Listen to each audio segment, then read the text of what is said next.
करते हैं। दोस्तों बहुत ज़्यादा क्वेश्चन आ रहे थे, फ्रिक्वेंटली आस्किंग क्वेश्चन रहा ये मेरे पास कि हर व्यक्ति कहीं ना कहीं पूछ रहा था कि उसके बाल झड़ रहे हैं, कौन सा प्रोडक्ट इस्तेमाल करें वगैरह वगैरह। इससे पहले मैं आपको बताना चाहूँगा बाल झड़ने के कुछ कॉमन कारण। दोस्तों सबसे पहला आता है हमारा एनवायरमेंटल कंडीशन की हम किस माहौल में रहते हैं, गाँव में, शहर में, कस्बे में, वटेवर कहीं भी, जहाँ की धूल मिट्टी हमारे जो स्काल्प होती है उस पर जम जाती है, धीरे धीरे हेयर फॉलिकल्स कमजोर हो जाते हैं, इस वजह से ही बाल झड़ जाते हैं।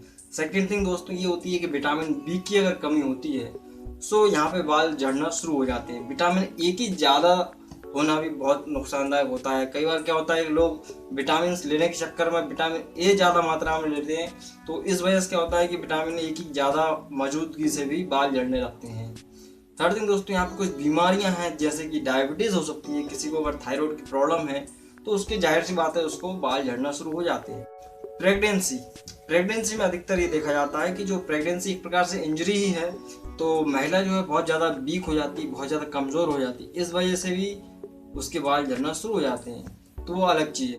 मोस्ट इम्पॉर्टेंट थिंग दोस्तों यहाँ पे होता है जेनेटिक्स। अगर आपके परिवार में किसी के भी खानदान में अगर दादा बाबा या वटेवर कोई भी पूर्वजों में या मतलब जो पहले वाली पीढ़ी रही है, मतलब कि दादा दादी माता पिता में अगर गंजापन या बाल झड़े हैं तो उस बच्चे या उस पुरुष के महिला के भी बाल झड़ेंगे ही।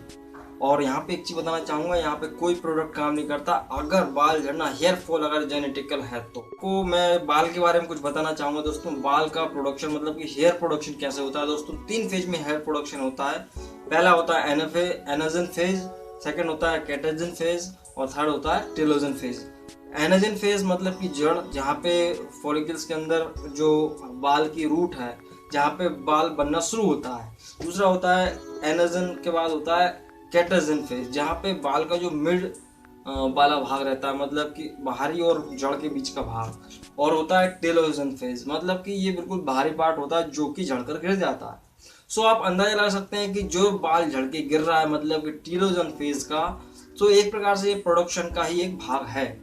अगर खाने पीने में कोई कमजोरी के कारण या पोषण में कमजोरी के कारण अगर बाल झड़ रहे हैं तो आप उसको जरूर कंट्रोल कर सकते हैं या उसको दूर भी कर सकते हैं। एक और होता है दोस्तों मेन कारण डीएचटी, मतलब कि डाईहाइड्रो टेस्टोस्टेरोन। इसके बारे में आपको बताना चाहूँगा, ये एक हार्मोन है जो कि हमारे शरीर में से निकलता है, लेकिन कहाँ पे जाके जमा होता है, जहाँ पर खून की कमी होती है, मतलब ब्लड प्रवाह कम होता है, ब्लड प्रेशर कम होता है। और जाहिर सी बात है हमारी जो खोपड़ी है, सिर है, स्काल्प, यहाँ पे ब्लड प्रेशर बहुत कम होता है, तो ये डीएचटी जो है डाईहाइड्रो टेस्टोस्टेरोन यहाँ पे जाकर जमा हो जाता है। और इसी डाईहाइड्रो टेस्टोस्टेरोन के कारण जो फॉलिकल्स हैं कमजोर हो जाते हैं और बाल जो है सही से ग्रोथ नहीं कर पाता, हेयर ग्रोथ सही से नहीं हो पाती है। तो यहाँ पे एक कारण ये भी होता है। ये तो हो गए दोस्तों बाल झड़ने के कारण, और हो सकता है कईयों के जेनेटिकल हो, कई डाइट की वजह से नहीं हो पा रहा हो, मतलब किसी के झड़ते हो बाल या कोई अदर रीजंस रहे हो या बीमारी कारण हो। तो यहाँ पे कुछ टिप्स हैं जो आपको मैं देना चाहूँगा, जो कि आपको जो हेयर फॉल आज होना है हो सकता है वो कुछ लंबे समय बाद हो, 5-6 साल बाद भी हो सकता है, अगर इन टिप्स को आप फॉलो करें। पहली टिप्स ये दोस्तों कि आपको चाहे महिला हो चाहे पुरुष हो, उसको हफ्ते में कम से कम एक बार शैम्पू कंडीशनर का इस्तेमाल करना ही है। इससे क्या होगा, स्काल्प की रफनेस दूर होगी और कंडीशनर नरिशमेंट का काम करेगा। हेयर ड्रायर का इस्तेमाल ना करें।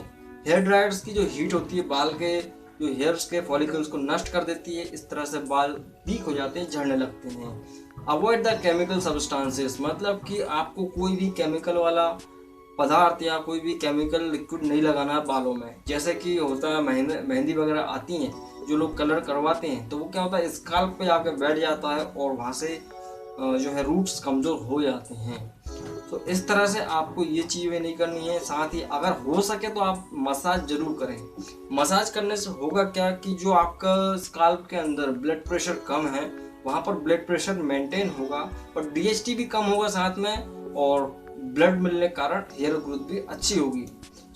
ये कुछ टिप्स हैं जिनको आप फॉलो जरूर करें। यहाँ पे बात बताना चाहूँगा दोस्तों, जो पुरुषों के बाल झड़ते हैं साइड से झड़ना शुरू होते हैं और महिला के जो झड़ते हैं सेंटर से झड़ना शुरू होते हैं। इस तरह से आप समझ सकते हैं कि बाल क्यों झड़ रहे हैं और क्या कारण हो सकते हैं और आप क्या गलती कर रहे हैं। दोस्तों ये तो थी जानकारी बाल झड़ने को लेकर। आशा करता हूँ वीडियो पसंद आया होगा दोस्तों। अगर वीडियो अच्छा लगा है तो प्लीज़ लाइक करें। इसी तरह की मेडिकल वीडियो देखने के लिए हमारे चैनल को सब्सक्राइब करें अगर आप नए हैं। सो मिलते हैं नेक्स्ट वीडियो में दोस्तों। जय हिंद, वंदे मातरम।